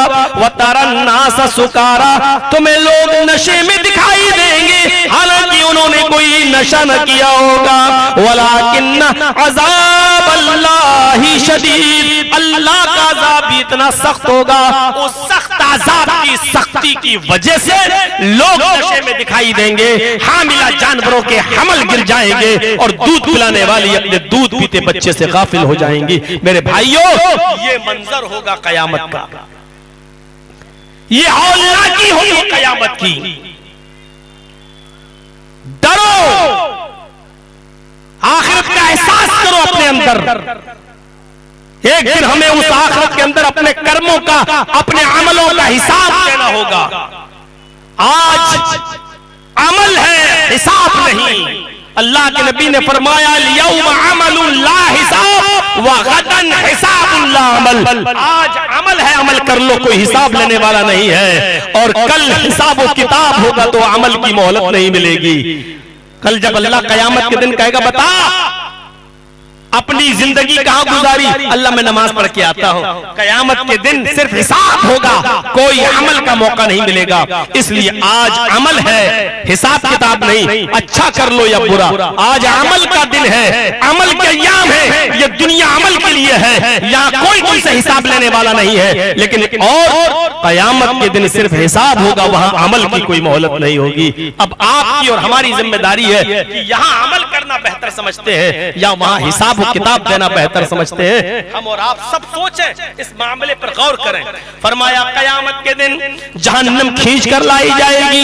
पढ़िए मुस्लिम शरीफ की हदीस, यूता बि जहन्नम यौमइज़िन लहा सबऊना अल्फ ज़मामिन मा कुल्ल ज़मामिन सबऊना अल्फ मलकिन यजुरूना। जोड़िए, कैलकुलेटर लेकर हिसाब किताब करिए। बहुत माहिर होना हिसाब किताब करने में, बहुत मैथमेटिक्स पढ़ी है, एमबीए किए हुए हो ना, सीए किए हुए हो, बहुत आसान हिसाब है, गौर करो। अल्लाह के नबी फरमाते हैं कयामत के दिन जहन्नम खींच कर लाई जाएगी, जहन्नम खींच कर लाई जाएगी। यूता बि जहन्नम यौमइज़िन, कयामत के दिन जहन्नम खींच कर लाई जाएगी। उस दिन जहन्नम की लगामें होंगी। लगाम जैसे घोड़े को लगाम डाली जाती है ना, उसको खींचा जाता है, दो लगाम पकड़ के लोग खींचते हैं ना घोड़े को। जहन्नम को भी फरिश्ते खींच रहे होंगे और जहन्नम के मुंह में लगाम पड़ी होगी। लगामें कितनी होंगी? सबऊन अल्फ ज़माम, 70,000 लगामें होंगी। कैलकुलेट कीजिएगा, 70,000। जहन्नम के मुंह में कितनी लगामें पड़ी होंगी? 70,000 लगामें। और उसको खींचने वाले फरिश्ते कितने होंगे? एक लगाम को, हर एक लगाम को खींचने के लिए 70,000 फरिश्ते। जहन्नम के मुंह में 70,000 लगामें होंगी और हर एक लगाम को 70,000 फरिश्ते खींच रहे होंगे। और एक फरिश्ते की ताकत का अंदाजा क्या है? अगर आप हदीस पढ़ेंगे तो जिब्राइल अलैहिस्सलाम के एक पर की ताकत यह है, हदीस में आता है कि जिब्राइल अलैहिस्सलाम के 360 पर हैं। 360 पर, एक पर के एक कोने में, 360 नहीं, एक पर के एक कोने में जिस दुनिया में हम रहते हैं, ऐसी मौजूदा 50,000 दुनिया, ऐसी दुनिया जिसमें हम रहते हैं 50,000 दुनिया जिब्राइल के 360 परों में से एक पर के एक कोने पर रख दी जाए तो जिब्राइल उस पर से 50,000 दुनिया को उठाएंगे और आधे आसमान पर ले जाकर पटक सकते हैं। ये जिब्राइल के 360 परों में से एक पर के एक कोने की ताकत का हाल है, तो खुद जिब्राइल के 360 परों की ताकत का हाल क्या होगा? और फिर एक फरिश्ता नहीं, इसको एक लगाम को 70,000 फरिश्ते खींचेंगे तो 70,000 लगामों को कितने फरिश्ते खींच रहे होंगे? इतने फरिश्ते जहन्नम को खींच के लाएंगे।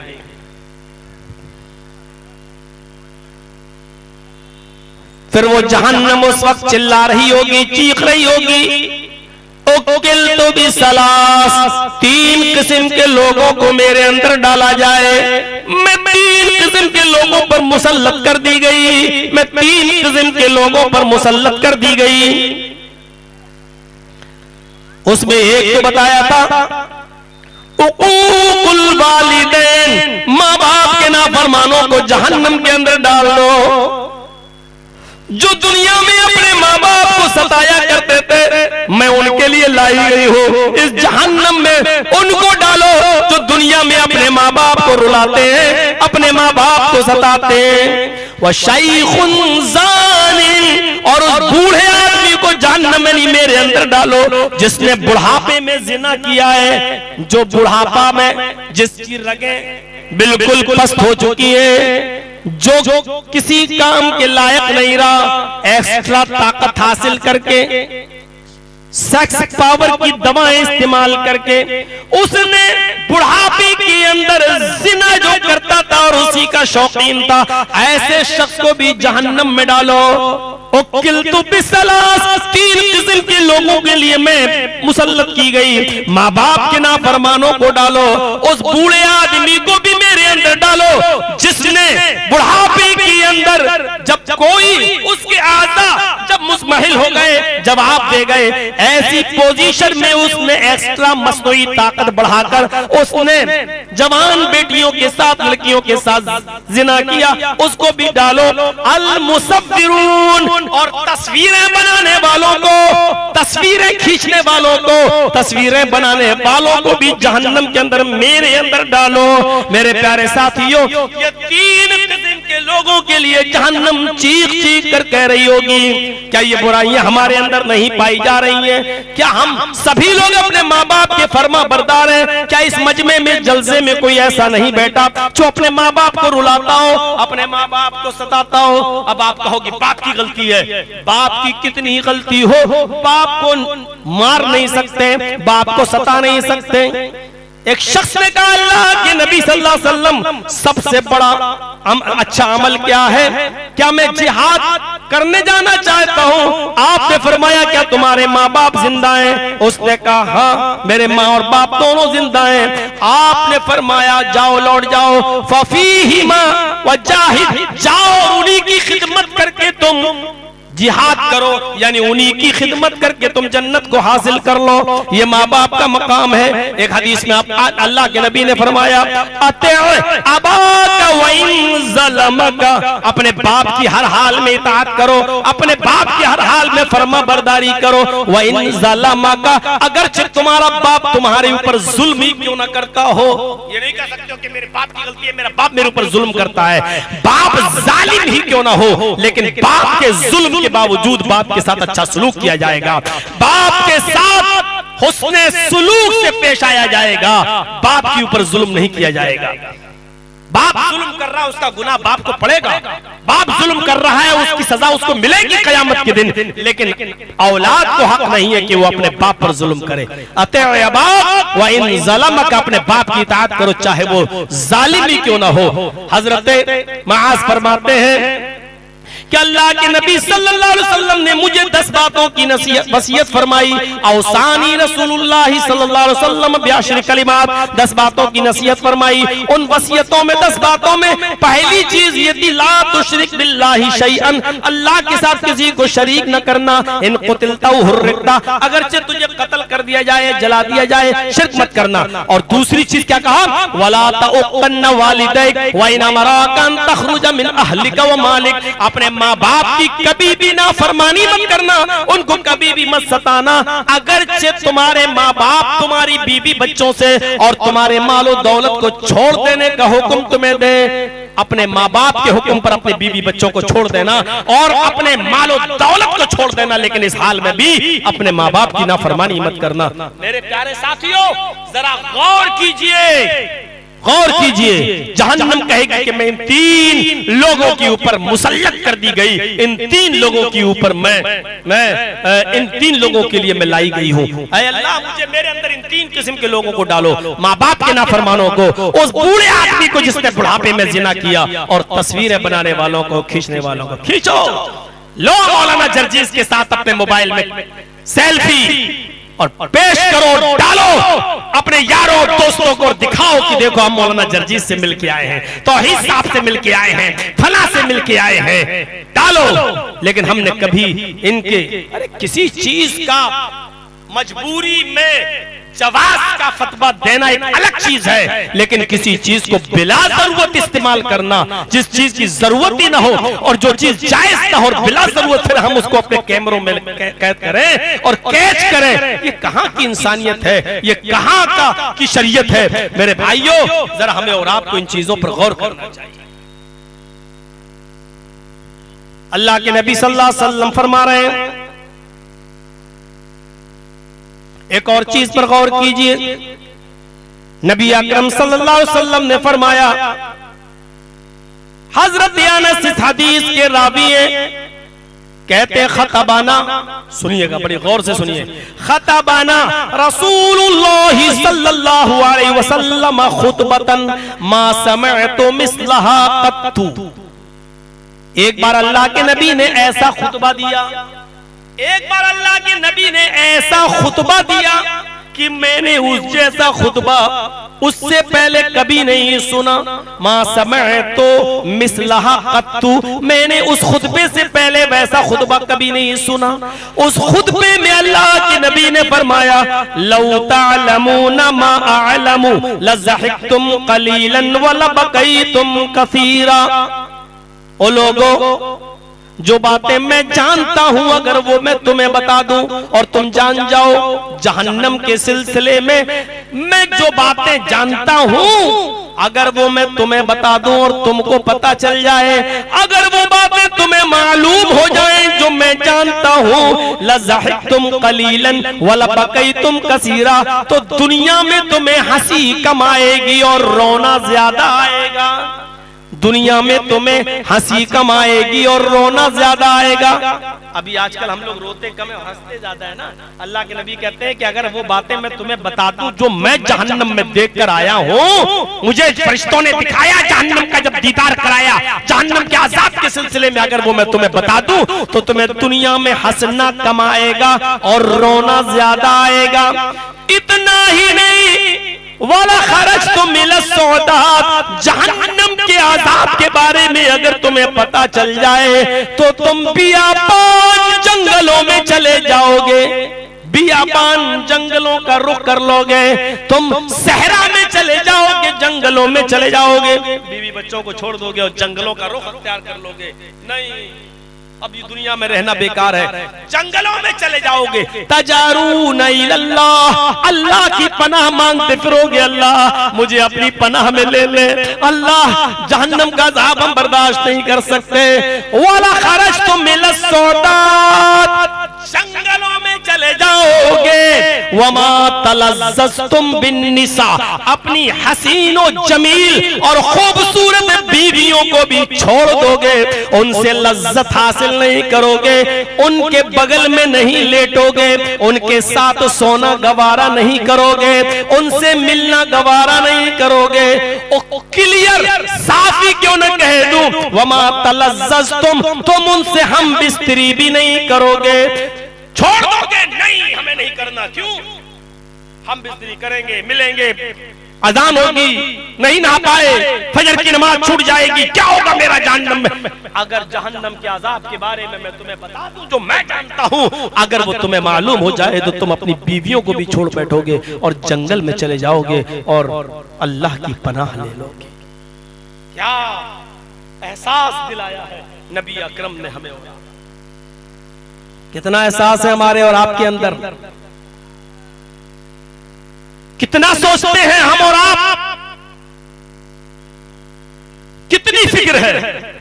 और कानों का डायरी का हाल यह है कि अभी जब जलसा खत्म होगा मेरा और फिर उसके बाद आएंगे मौलाना मुनव्वर साहब, उसके बाद देख लीजिएगा हमारी मस्जिदें हमें बता देंगी कि कितना असर हुआ। एक कान से सुना और दूसरे कान से हमने उड़ा दिया। अल्लाह से डरो के डरने के बड़ी फजीलतें हैं। अल्लाह डरने वाले को नजरअंदाज भी करता है, माफ भी करता है। मेरे भाइयों, दुनिया में ऐसी कोई बीमारी नहीं जिसका इलाज ना हो। कैंसर का भी इलाज है। यह अलग बात है कि हमारी अकल अभी उस दवा को नहीं ढूंढ पाई है, अल्लाह ने उतारा है। साफ कहा है नबी अकरम ने, मौत के अलावा उसने हर बीमारी का इलाज उतारा है। जब मौत के अलावा हर बीमारी का इलाज है तो कैंसर का भी इलाज है, एड्स का भी इलाज है। यह अलग बात है कि हमारी अकल और हमारा कंप्यूटर, हमारा साइंटिफिक जमाना अभी उस दवा की खोज नहीं कर सका, लेकिन एक दिन कर लेगा इंशाअल्लाह। अल्लाह ने अगर बुखार दिया है तो उसके इलाज के लिए पैरासीटामोल और डोलो भी दी है। अल्लाह ने अगर नजला और जुकाम दिया है, जो नाक बह रही है, तो उसके लिए सिट्रीजन और मोंटारेल सी भी दी है कि आप खाकर आप अपने जुकाम और नजले को सही कर सकते हो। मेरे भाइयों याद रखो, अल्लाह ने हमें और आपको अगर इस दुनिया में गुनाह करने की सलाहियत दी है, तो उस गुनाह का त्रियाक भी बताया है, उस गुनाह के करने के बाद उसका इलाज भी बताया है। अल्लाह नहीं चाहता था कि इस दुनिया में ऐसी मखलूक पैदा हो जो गुनाह ही ना करे। अल्लाह चाहता था कि दुनिया में जो मखलूक हम भेज रहे हैं इंसानों को, वो गुनाह करे। न करने की तो कोई बात ही नहीं है। सुनिएगा, आज एक नई चीज है, आप भी सोच रहे होंगे ये मौलवी पागल हो गया, ये क्या कह रहा है। अल्लाह ये चाहता ही नहीं था कि दुनिया में हम इंसानों को पैदा कर रहे हैं तो वो गुनाह न करे। अरे गुनाह न करने वाली मखलूक तो पहले से मौजूद है, फरिश्ते। गुनाह न करने वाली मखलूक तो पहले से मौजूद है, जिसको कहा जाता है फरिश्ते। उनसे गुनाह नहीं होता है। तो अल्लाह ने ऐसी मखलूक तो थी अल्लाह के पास जो गुनाह न करे, फिर अल्लाह ने इंसानों को क्यों पैदा किया? इंसानों को पैदा भी किया और गुनाह करने की सलाहियत भी दी है।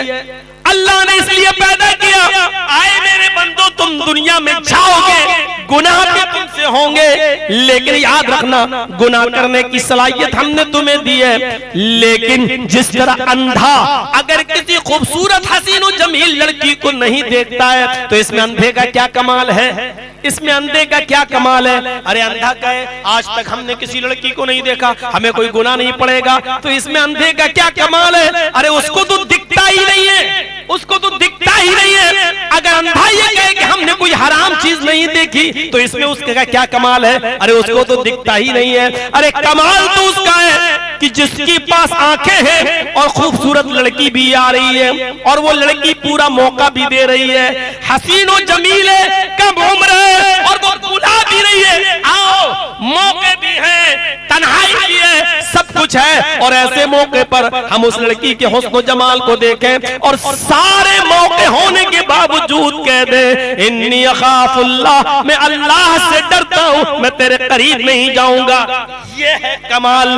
गुनाह की सलाहियत है और पावर भी है गुनाह करने का, लेकिन अल्लाह के खौफ से हम रुक जाएं, ये है इंसान का कमाल। और जिसने ये सारी चीजें होने के बावजूद, लड़की होने के बावजूद, गुनाह होने के बावजूद, गुनाह पर कादिर होने के बावजूद उस गुनाह को छोड़ दिया, तो ये छोड़ने वाला इंसान फरिश्तों से भी अफजल है, क्योंकि फरिश्ते गुनाह नहीं करते। इसमें फरिश्तों का कोई कमाल नहीं, क्योंकि फरिश्ते गुनाह कर ही नहीं सकते। अल्लाह ने गुनाह करने की ताकत दी ही नहीं है उनको। फरिश्ते किसी लड़की के साथ जिना कर ही नहीं सकते, क्योंकि उनके अंदर जिना करने की ताकत है ही नहीं। जैसे अंधा किसी को देख नहीं सकता, तो इसमें अंधे का कोई कमाल नहीं। फरिश्ते किसी के साथ कोई गुनाह कर ही नहीं सकते, तो इसमें फरिश्तों का कोई कमाल नहीं। कमाल तो इंसान का है कि जिसके पास सब कुछ ताकत है, लेकिन इसके बावजूद वो गुनाह नहीं कर रहा है। इस इंसान के अमल ने और अल्लाह के खौफ की वजह से गुनाह से रुक जाने ने इस इंसान का मकाम फरिश्तों से ऊपर कर दिया और फरिश्तों से बुलंद कर दिया।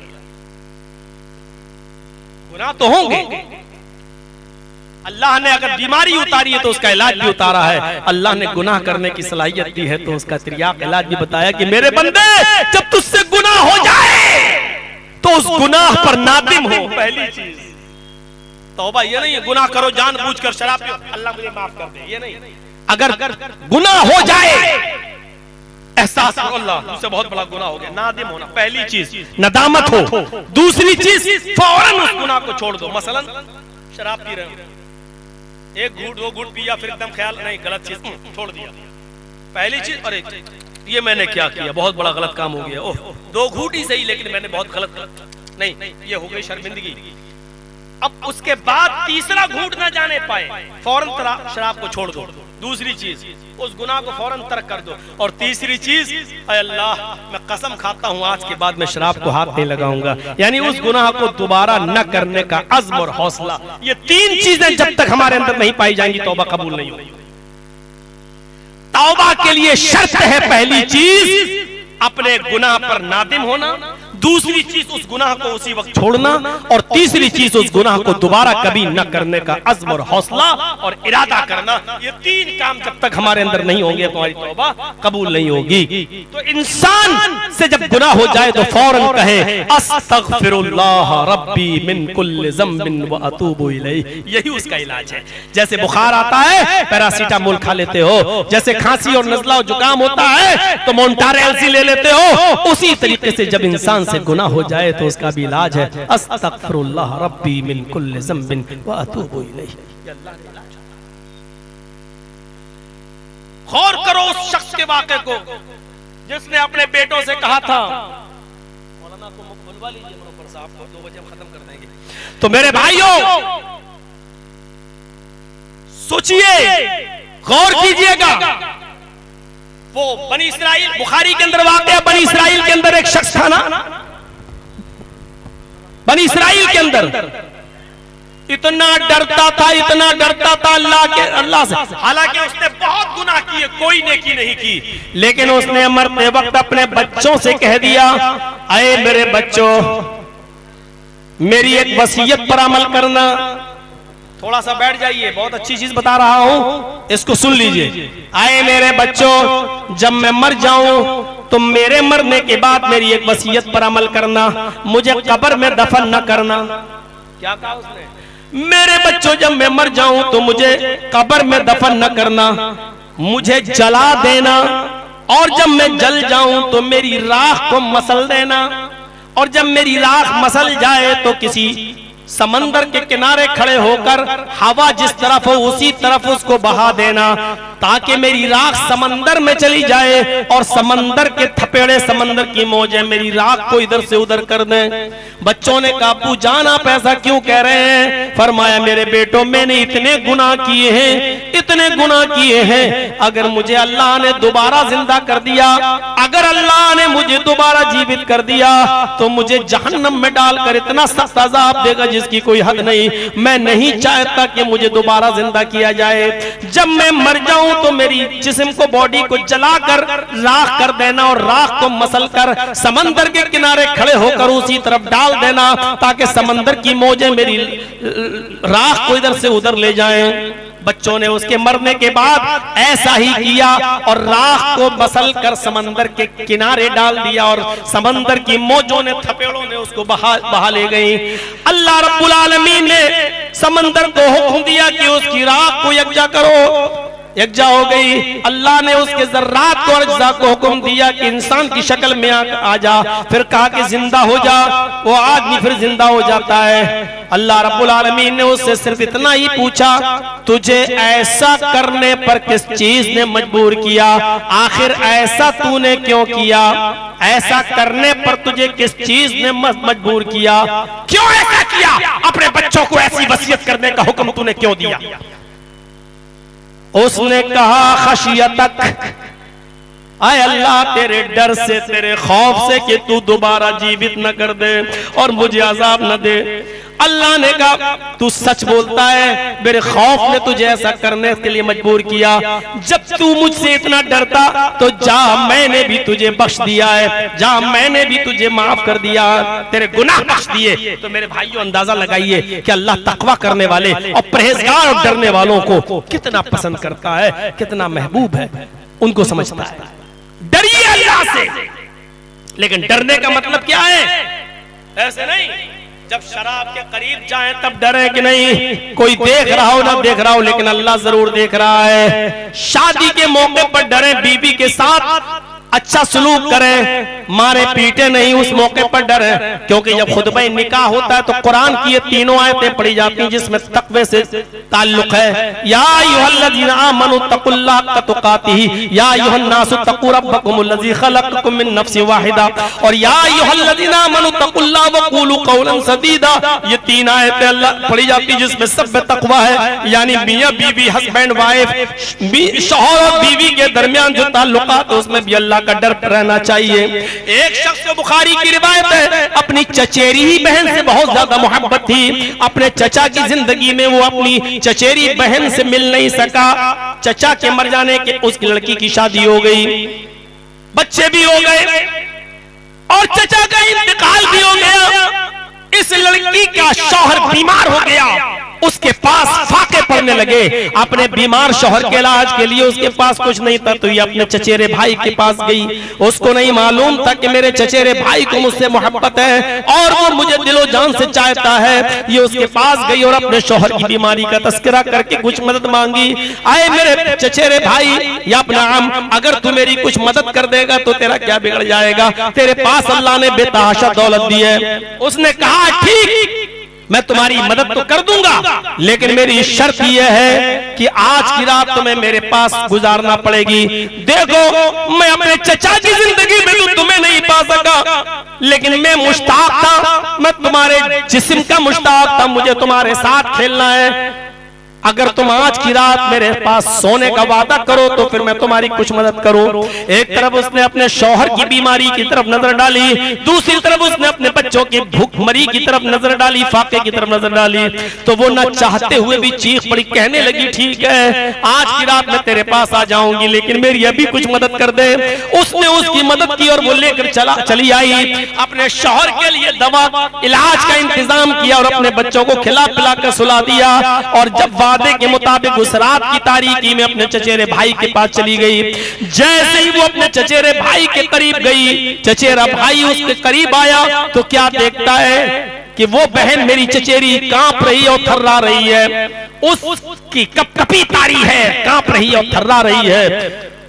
उसने कहा ये क्या हो गया तुम्हें, ऐसे कैसे तुम मेरा सपोर्ट करोगी और मेरा साथ दोगी, आओ करीब आओ, आज की रात तो खेलने की रात है, आज तुम हमारी आगोश में आओ। जैसे ही उसने उस लड़की की तरफ हाथ बढ़ाकर अपनी तरफ खींचना चाहा, इस लड़की की जबान से ये जुमला निकला, इत्तक़िल्लाह या इब्न अम, आए मेरे चचा के बेटे अल्लाह से डर जा, आए मेरे चचा के बेटे अल्लाह से डर जा।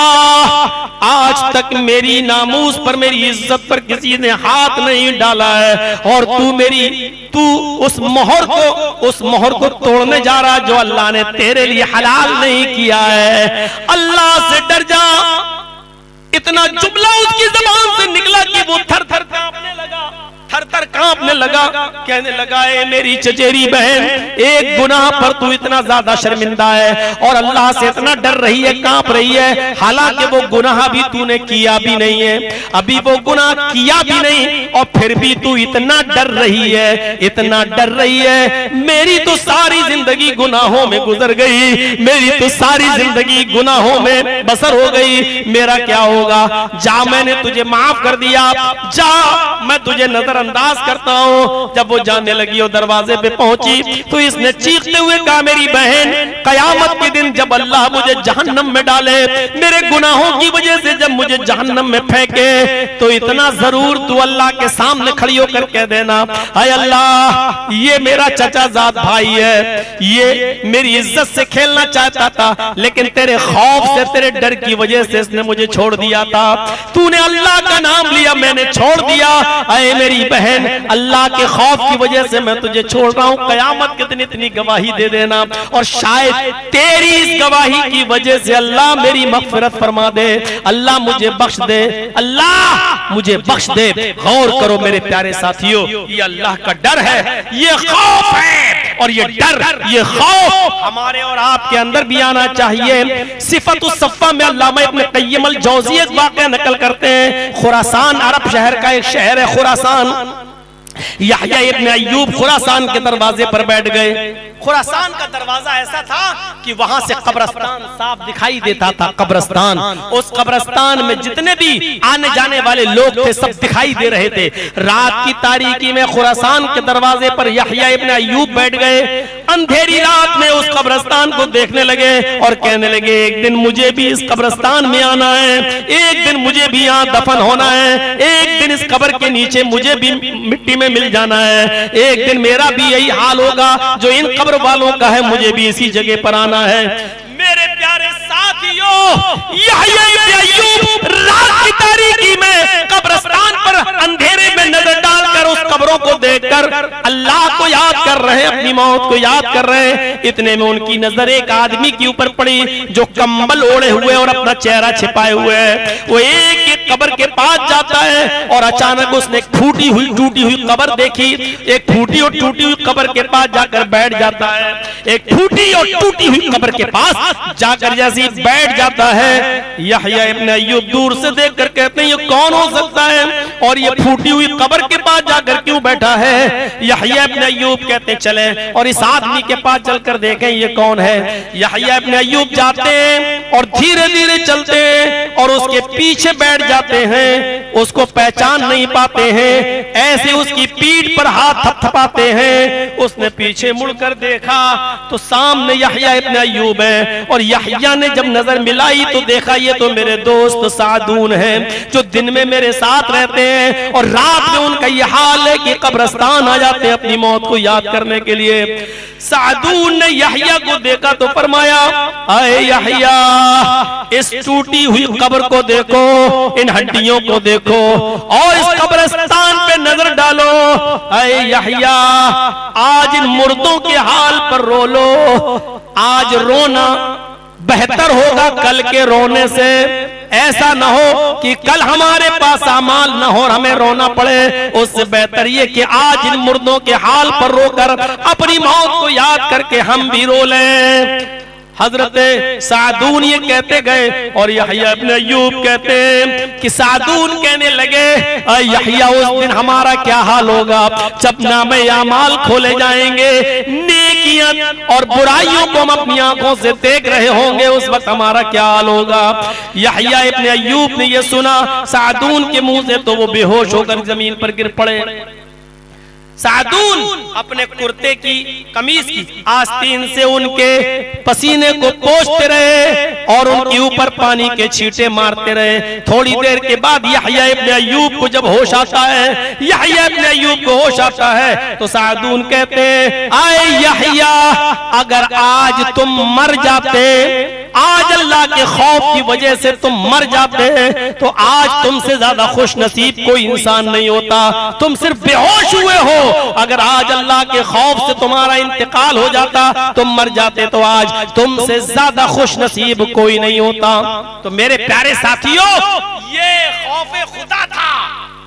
लोग अज़ाबे कब्र को या कब्र के मंजर को देखकर बेहोश हो जाते थे और रात में उठकर कब्रिस्तान में जाकर अपनी मौत को याद करते थे।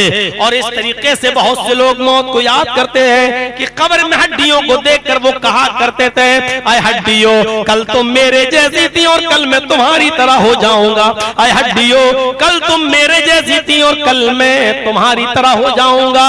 आए हड्डियों, कल तुम मेरे जैसी थी और कल मैं तुम्हारे जैसा हो जाऊंगा। ये कह कहकर वो अपनी मौत को याद किया करते थे। इसीलिए उस कयामत के हौलनाक मंजर से हजरत आयशा यूं डराया करती थी कि अल्लाह के नबी ने एक मौके पर फरमाया, युहशरुन नासु हुफातन उरातन गुरला, युहशरुन नासु यौमल क़यामती हुफातन उरातन गुरला। ओ लोगों, कयामत के दिन तुम नंगे बदन, नंगे जिस्म, नंगे पैर और बगैर खतने के उठाए जाओगे। आए लोगों, कयामत के दिन तुम नंगे पैर, नंगे जिस्म और बगैर खतने के उठाए जाओगे। यंजुरु बाज़ुहुम इला बाज़, एक दूसरे को देख रहे होंगे। कयामत के दिन सब नंगे होंगे। हजरत आयशा कहती है, आए अल्लाह के नबी सल्लल्लाहु अलैहि वसल्लम, अर्रिजालु वन निसाउ जमीअन, क्या मर्द भी होंगे और औरतें भी होंगी? फरमाया हाँ आयशा, मर्द भी होंगे, औरतें भी होंगी और सब एक लाइन में एक साथ होंगे। हजरत आयशा फरमाती है, यंजुरु बाज़ुहुम इला बाज़, क्या मर्द औरतों को देखेंगे और औरतें मर्दों को देखेंगी? कयामत के दिन जब सब नंगे होंगे तब हजरत मोहम्मद रसूलुल्लाह ने फरमाया नाम, हाँ आयशा, मर्दों की नजरें औरतों पर पड़ेंगी, औरतें मर्दों को देखेंगी। हजरत आयशा कहती है अल्लाह के नबी तब तो औरतें मारे शर्म के मर जाएंगी जब मर्द उनकी तरफ नजरें उठा के देखेंगे। हजरत मोहम्मद रसूलुल्लाह फरमाते हैं अल अम्रो अशद्दु अन यहुम्महुम, मामला इससे कहीं ज्यादा खतरनाक होगा, यानी कयामत के दिन की हौलनाकी इतनी सख्त होगी कि कोई मर्द किसी औरत पर गलत नजर ही नहीं डालेगा। औरतें नंगी होने के बावजूद वो उनकी शाबत ही नहीं भड़केगी और न वो उनकी तरफ वैसी नजर डाल सकेंगे जैसे यहाँ अर्धनग्न लड़कियों पर, आधे कपड़े पहने हुए लड़कियों पर गलत नजरें डाल लेते हैं। कयामत के दिन ऐसी नजरें ही नहीं होंगी, मामला इतना सख्त होगा। इस तरीके से अल्लाह के नबी ने सहाबा किराम के अंदर कयामत का खौफ, जहन्नम का खौफ और अल्लाह का खौफ पैदा किया है। ये खौफ हमारे और आपके अंदर भी पैदा होना चाहिए। 2 बज चुके हैं मेरे भाइयों, अब जो ऐलान के मुताबिक मौलाना मुनव्वर साहब आसामी की तकरीर अब आपके सामने होगी, उसको भी समाअत फरमाएं और अब फजर के बाद ही हम और आप सब सोए तो ज्यादा बेहतर है। हम अल्लाह से दुआ करते हैं कि लाल आलमीन हमारी खताओं को माफ फरमा दे, हमारे गुनाहों को बख्श दे, अपना अल्लाह का खौफ, कयामत का खौफ, जहन्नम का खौफ हमारे दिलों में पैदा फरमा दे। इलाहुल आलमीन जब तक तू हमें जिंदा रख, इस्लाम पे जिंदा रखना, और जब हमारा खात्मा हो तो ईमान पर हमारा खात्मा फरमाना। वमा अलैना इल्लल बलागुल मुबीन व आखिरु दअवाना अनिल हम्दुलिल्लाहि रब्बिल आलमीन। अस्सलामु अलैकुम व रहमतुल्लाहि व बरकातुहू।